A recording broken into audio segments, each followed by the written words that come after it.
I never thought a stupid dream would destroy my entire life. But here I am, 29 years old, and starting over after 5 years of marriage, all because I decided to be honest about something that wasn't even real. My name is Clark, and I made the biggest mistake of my life by telling my husband about a dream. It was just a normal Tuesday morning. Franklin and I were having coffee before work, me scrolling through Instagram, him reading news on his tablet. I don't know what possessed me to bring it up. Maybe I was feeling guilty about the Snapchat streaks I'd been maintaining with Bruce, my ex from college. Maybe I wanted to test Franklin's reaction to see if he still cared enough to be jealous. "I had the weirdest dream last night," I said, watching his face over my coffee mug. "I dreamed I cheated on you." Franklin looked up, his expression unreadable. "Oh yeah, with who?" "Nobody real. Just some random guy. We were at this hotel bar downtown, the one with the blue lighting.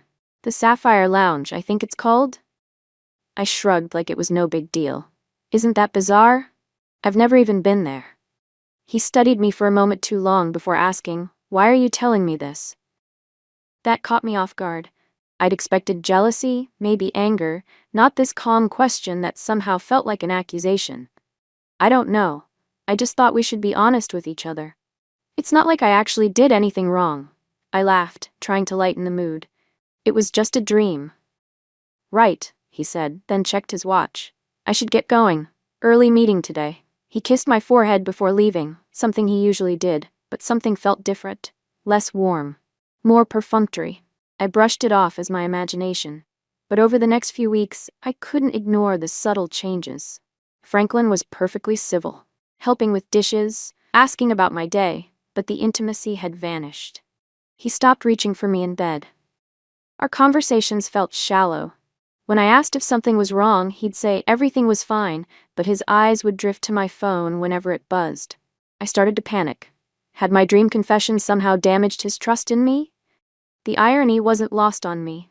I had actual secrets on my phone that would devastate him, but he was upset about a fictional dream. I became determined to fix this, to rebuild what we had, while still maintaining my private digital life. My campaign to win back Franklin's affection began with small gestures, cooking his favorite meals, initiating sex more often, but nothing seemed to thaw the growing distance between us. I even suggested we try role-playing one night, offering to dress up as characters from his favorite video games. "What about that Star Wars princess you like?" "I could get a costume," I suggested. Irritated, I couldn't remember the character's name despite him mentioning it countless times. "Leia?" he asked with a strange smile. "That's thoughtful, but I'm pretty tired tonight." While I was performing devotion at home, I continued my daily Snapchat exchanges with Bruce. It had started innocently enough after we reconnected at a mutual friend's wedding 2 years ago. Just friendly catching up. Then came the daily selfies, the inside jokes, the late-night conversations when Franklin was asleep. I told myself it wasn't really cheating. We weren't physically doing anything, just talking. Besides, I deserved someone who gave me attention when my own husband seemed to be drifting away. Bruce wasn't my only digital distraction. I had flirtatious conversations with several guys from my past, and even maintained an active Tinder profile I'd checked during lunch breaks. I kept these separate worlds meticulously compartmentalized, always deleting messages and using private browsing. Franklin had never been tech-savvy, and I was careful, or so I thought. "You're on your phone a lot lately," Franklin commented one evening, his tone casual but his eyes sharp. "Work stuff," I lied smoothly. "The Johnson project is a nightmare." "You sure that's all it is?" "What's that supposed to mean?" I snapped, immediately to defensive. God, ever since I told you about that stupid dream, you've been acting weird. This is exactly why I can't be honest with you. You get all paranoid over nothing." Franklin's face remained frustratingly calm. "I never said I was paranoid about anything, Clark." I stormed off to take a shower, fuming at his accusation while simultaneously sending Bruce a bathroom selfie with the caption, "Husband drama." For months, this pattern continued. I'd notice Franklin watching me, studying me when he thought I wasn't looking. I'd catch him glancing at my phone when notifications came through. But he never directly accused me of anything, which was both a relief and strangely disappointing. Part of me wanted a confrontation, wanted him to fight for me, to show he cared enough to be angry. What I didn't realize was that Franklin's apparent passivity masked a methodical investigation. While I thought I was cleverly managing my double life, he was quietly gathering information, noticing patterns, waiting for the right moment to confirm what he already suspected. That moment came exactly 4 months after my dream confession. I'd taken my usual sleep medication after a particularly stressful day at work. Franklin had been especially attentive that evening, making dinner and pouring me an extra glass of wine, saying I deserved to relax. I fell into a deep, medication-induced sleep around 10. I'll never know exactly when Franklin made his move. I picture him waiting patiently beside me, watching my breathing deepen, perhaps gently lifting my hand to check my responsiveness, before carefully extracting my phone from beneath my pillow. I always kept it close, even while sleeping. He knew my passcode 68742, though I'd never told him. He'd simply observed me unlocking it countless times, storing the pattern away until he needed it. That night, he needed it. For hours, while I slept soundly beside him, Franklin went through every app, every message, every hidden folder on my phone. He discovered the saved Snapchat photos with Bruce going back 3 years, including ones from our anniversary weekend when I'd claimed to be too sick for celebration. He read text messages where Bruce and I exchanged I love yous and made vague plans for a future together. He found Instagram conversations with men across the country, some explicitly sexual. And most damning of all, he discovered my active Tinder profile, where I'd been messaging college-aged guys as recently as that afternoon. I woke the next morning to sunlight streaming through our bedroom window. Franklin's side of the bed was empty, which wasn't unusual. He often got up early to work out. I reached for my phone with that morning autopilot we all have, but it wasn't under my pillow. Weird. Still groggy, I pulled on my robe and shuffled to the kitchen, expecting to find Franklin making breakfast. He was indeed at the kitchen table, but no breakfast was cooking. Just my phone, placed deliberately in the center of the table, screen up. "Looking for this?" he asked, his voice eerily calm. My stomach dropped as I saw my Tinder messages open on the screen. For a moment I considered running, literally just turning around and fleeing the apartment. Instead, I froze, my mind racing to construct a plausible explanation. "You went through my phone?" I deflected, injecting indignation into my voice. "That's a complete invasion of privacy." Franklin didn't take the bait. 5 years together, and I don't even know who you are. "It's not what it looks like," I tried next, the cliché falling flat even to my own ears. "Then what is it, Clark? Because it looks like you've been carrying on relationships with multiple men throughout our marriage. It looks like you're still in love with your ex. It looks like you're actively trying to meet college kids for hookups." His voice remained level, which somehow made it worse than if he'd been screaming. "They're just conversations. I never actually met up with anyone." I sat down heavily. "And Bruce is just a friend. Friends don't tell each other they can't wait to build a life together once I'm out of the picture." He pushed his own phone toward me, showing screenshots he'd taken of my conversations. "And friends don't send each other nude photos on their wedding anniversary." I switched tactics, tears springing to my eyes. "I've been struggling, Franklin. You have no idea what it's like to live with my anxiety, my abandonment issues from childhood. I need validation sometimes. It doesn't mean I don't love you." "Stop." He held up a hand. "Just stop. I've contacted a lawyer. I'll be filing for divorce." The word hit me like a physical blow. Divorce? Over some texts? You can't be serious. Everyone has private fantasies. "This isn't about fantasies, Clark. This is about years of lying and manipulation. This is about the fact that while I've been faithful and supportive, you've been building elaborate relationships behind my back." He stood up, suddenly looking exhausted. "I'm staying at a hotel for now. You have 2 weeks to decide if you want to keep the apartment. If so, you'll need to arrange to take over the lease." I switched from tears to rage. "You can't just decide this unilaterally. What about counseling? Don't I get a second chance?" "This isn't your second chance, Clark. It's probably your 20th. I just didn't know about the other 19 until now." He picked up a pre-packed bag I hadn't noticed by the door. "I've transferred enough money to our joint account to cover next month's expenses. After that, you're on your own." If you walk out that door, I'll make sure everyone knows what a controlling, privacy-invading psycho you are. I threatened, desperation making me cruel. Franklin just looked sad. Do whatever you need to do. They've already seen the evidence. That stopped me cold. What evidence? Who's they? I sent screenshots to my lawyer, my parents, and a few close friends, just so there's no confusion about why this marriage is ending. He opened the door. Goodbye, Clark. The divorce was a nightmare. I tried to spin the narrative, calling our friends in tears, claiming Franklin had become controlling and obsessive, invading my privacy over innocent friendships. One by one, they gently told me they'd seen the evidence. Some were kind about it, saying they still cared about me but couldn't condone my behavior. Others were blunt, asking how I could betray someone who treated me so well.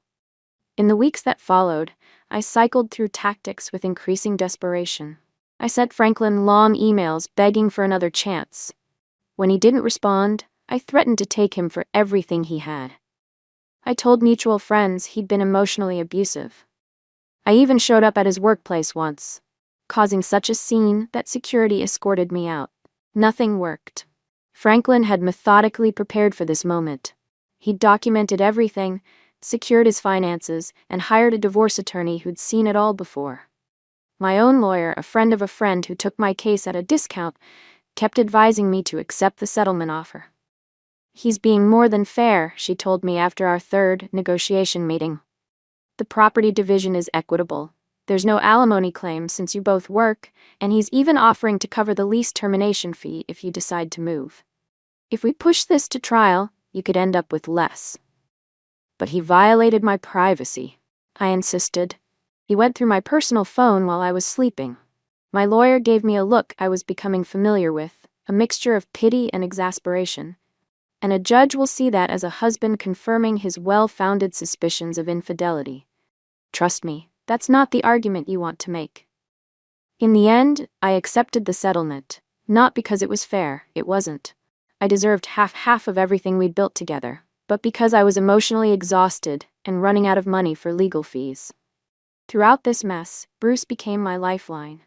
He sent supportive texts, listened to my tearful rants, and assured me I deserved better than Franklin. When I lost the apartment, unable to afford it on my single income, Bruce suggested I stay with him until I got back on my feet. I moved in with a sense of vindication. Here was my reward for enduring Franklin's betrayal. A new beginning with someone who truly understood me. Bruce and I had history, chemistry, and now we had proximity. It seemed perfect. For about 3 weeks. The first warning sign came when my car started making a strange noise. I casually mentioned to Bruce that we should get it checked out. Great idea, he said, not looking up from his video game. The shop on Miller Street is pretty good. Could you take it in tomorrow? I have that presentation at work. Bruce paused his game, looking genuinely confused. Why would I take your car in? Because I'm busy? Because that's what partners do for each other. I was irritated by his obtuseness. Franklin would have handled it without me even having to ask. Something shifted in Bruce's expression. I'm not Franklin, and I don't appreciate the comparison. Obviously you're not Franklin, I snapped. He would have actually helped me instead of sitting on your butt playing games all day. That sparked our first real fight. Bruce pointed out I'd been staying in his home rent-free for weeks. I countered that I'd been cooking and cleaning. He said I treated his place like a hotel. I said he was selfish with his time. We went to bed angry in separate rooms, though we made up the next morning with half-hearted apologies. But the damage was done. I couldn't stop myself from making comparisons, each one more pointed than the last. Franklin always took care of the trash without being reminded. Franklin knew how to fix the dishwasher. Franklin would have remembered I hate cilantro. Each comparison made Bruce's jaw tighten a little more, his responses a little more clipped. The breaking point came 6 weeks into our living arrangement. I'd been laid off from my marketing position. Budget cuts, they claimed, though I suspected my recent performance issues played a role. I came home shell-shocked, expecting sympathy and support. It'll be fine, I told Bruce, kicking off my shoes. I can probably get unemployment for a while. I'll just need a little help with my portion of the bills until I find something new. Bruce was unusually quiet. What? It's not like I'm asking for much, I continued. Just cover me for a month or two. Partners support each other through tough times. Are we partners, Clark? Bruce asked softly, because it feels like I'm just a convenient replacement for your husband. That's ridiculous, I scoffed, though something cold settled in my stomach. I'm with you because I want to be. No, you're with me because Franklin found out what you were doing and left. I've been your backup plan. He sighed deeply, and I've tried to be understanding, but I can't do this anymore. Can't do what? This. Us. You need to find somewhere else to live. I stared at him, uncomprehending. You're kicking me out? Now? When I just lost my job? I'm not responsible for supporting you, Clark. We've been dating for 6 weeks. I like you, but I'm not signing up to be your replacement husband. I can't believe this, I said, tears welling up. Franklin would never. That's exactly the problem. Bruce interrupted, finally losing his composure. Every single day, multiple times a day, you compare me to Franklin. It's always what Franklin would have done, how Franklin would have handled it, what Franklin would have paid for. Well, he would have. If my car needed repairs, Franklin would have taken care of it without me having to beg, I shouted, frustration boiling over. Then why were you cheating on him with me? Bruce asked, his voice suddenly quiet. The question hung in the air between us. I wasn't cheating, I said automatically. We were just talking. Bruce laughed without humor. Right. Just like we're just talking now, while you've been on Tinder every night searching for your next option. My mouth fell open. You went through my phone too? I didn't have to. You leave your apps open on your laptop all the time. You're not as careful as you think. He rubbed his temples. Look, I need you out. You have 2 weeks to find a new place. 2 weeks? That's impossible. Where am I supposed to go? I don't have a job. I don't have savings. That's not my problem. His voice had gone flat. Maybe if you hadn't spent all your money on clothes and makeup while living here rent-free, you'd have something put aside. I switched to desperate pleading. Bruce, please. I love you. We can work through this. I'll stop mentioning Franklin, I promise. It's not just about Franklin anymore. It's about the fact that you're still messaging guys on dating apps while living in my apartment. It's about you expecting me to financially support you after dating for less than 2 months. It's about you not taking any responsibility for your own life. I felt my face getting hot with anger. So that's it? You're just throwing me out on the street? I'm giving you 2 weeks to find alternative arrangements, which is more than generous. He stood up. I'm staying at Kevin's until the weekend. When I come back, I expect you to have a plan that doesn't involve me paying your bills. You know what? Franklin would never. If you say his name one more time, Bruce cut me off, his voice dangerously low. I'll change the locks tonight. Is that clear? I bit back my retort, realizing I was pushing him too far. Fine, whatever.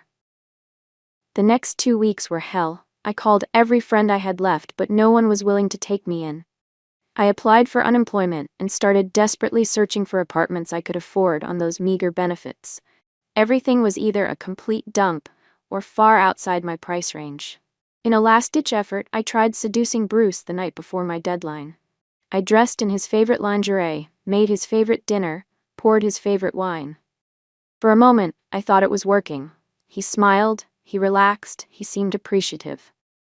Then, as we were clearing the table, I casually mentioned how nice it would be if we could put all this nonsense behind us. His expression hardened instantly. You're still leaving tomorrow. Bruce, come on. I went through all this effort. To manipulate me, he finished.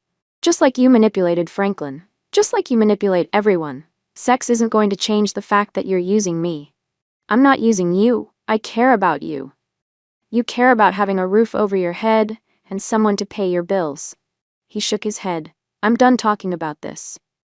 The next day, I moved into the only apartment I could find on short notice, a tiny studio in a neighborhood I would have turned my nose up at 6 months earlier. The bathroom fan didn't work, the neighbors fought at all hours, and I could hear every footstep from the unit above. But it was all I could afford. I tried calling Bruce a week later, thinking he might have calmed down. Hey, it's me. Just checking in to see how you're doing. I'm fine, he said, his voice distant. What do you need, Clark? Need? Can't I just call to talk? We both know you don't call unless you want something. I tried to sound hurt. That's not true. I miss you. Clark, his tone was firm. What do you need? I hesitated, then decided to just say it. My car broke down. The mechanic says it needs a new transmission. It's going to cost $2,200, and I don't have it. I was wondering if you could help me out, just this once. I'll pay you back when. No, the word was final. Bruce, please. I can't get to work without my car. If I lose this job, I won't be able to pay rent, and then... That's not my problem. But Franklin would. Oh my God, Bruce exploded. Are you serious right now? You're calling me for money and bringing up your ex-husband in the same breath? You need help, Clark. Professional help. I'm not crazy. I'm desperate. You know I don't have anyone else to ask. That's because you've alienated everyone who ever cared about you. This conversation is over. The line went dead. When I tried calling back, my number had been blocked. That was 6 months ago. My car never got fixed. I ended up selling it for parts and started taking the bus, which added 2 hours to my commute each day. I'm still in the same depressing studio, working a retail job that barely covers my bills. Every time I think I'm getting ahead, something breaks or an unexpected expense comes up, and I'm back to living paycheck to paycheck. I've tried dating, but the men I meet either want nothing serious or lose interest when they realize I'm not in a position to split bills equally. My last potential boyfriend told me I had too much emotional baggage after I got upset when he canceled our plans last minute. The one before that ghosted me when I mentioned I was recently divorced. My social media feeds are filled with people moving forward with their lives, while mine seems permanently stalled. Franklin has apparently started dating someone new. A doctor, according to mutual friends who still occasionally take pity and update me. Bruce blocked me on everything after the car incident. I've had a lot of time to think about everything that happened. Sometimes I wonder if I should have just kept quiet about that dream. Other times I wonder if I should have been more careful with my phone. But I never really question whether I should have been loyal to Franklin in the first place. That seems beside the point now. The truth is, men are unreliable. They claim to want honesty, but they punish you for it. They say they want to take care of you, but the moment you need them, they bail. Franklin couldn't handle hearing about a simple dream. Bruce couldn't handle normal relationship expectations. It's a pattern I've seen my entire dating life. Men who make promises they have no intention of keeping. Occasionally, in those quiet moments before sleep, I wonder if I might be the common denominator in all these failures. If maybe my idea of honesty has always been selective, confessing dreams while hiding messages, demanding transparency while guarding my own secrets. But those thoughts never last long. It's too painful to consider that I might be responsible for where I am now. The real mistake wasn't the cheating, or even getting caught. It was telling Franklin about that stupid dream in the first place. If I just kept my mouth shut that morning, everything would be different. I'd still have my beautiful home, my respectable job, my stable life. I'd still have someone taking care of the things I don't want to handle myself. That's the lesson I've learned through all this. Next time, if there is a next time, I'll be more careful. Not just with my phone security, but with what pieces of myself I reveal. Some thoughts are better left unshared, some desires better left unexplored, or at least undisclosed. I regret telling him I had a dream about cheating, but I don't regret the rest of it, not really. My only real regret is getting caught.